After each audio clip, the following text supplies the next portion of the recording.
একটা কারণ, এখানে আমাদের একটা ইনভিটেশন ছিল, তো আমরা তার জন্যই প্রস্তুতি নিচ্ছিলাম কি নেওয়া যায় সেই বাড়ির জন্য। যেহেতু এটা একটা শ্রাদ্ধ বাড়ি ছিল, তারপর আমাদের এই মিষ্টিটা পছন্দ হলো। ওর নিজেরটা খাওয়াই গেছে, এখন দেখো ওর আমারটাও খেতে হবে। তোমার গাল থেকে বের করে নিয়ে খেয়ে নিল।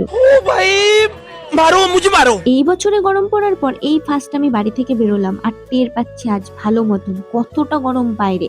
বাড়িতে এতটাও টের পাইনি, এই বাড়িতে এসে তো আরো গরম লাগছে, যেহেতু সবার টিনের ঘর, আরো বেশি গরম। আর আমি গরম একদম সহ্য করতে পারি না। আমি তো আজ পুরো কালো ভূত হয়ে বাড়ি ফিরে যাব। ফটো তুলতে তুলতে আমার কি অবস্থা, ওখানে দাঁড়িয়ে দাঁড়িয়ে পোজ দিচ্ছে। ও কোথায় আর কোথা থেকে ওকে আমি জুম করে আনছি, জাস্ট একবার দেখো। মানে ফটো তোলার জন্যই বাবা চলে গেল। যা যা যা, না না না ঠিক আছে, হাত কাঁপছে।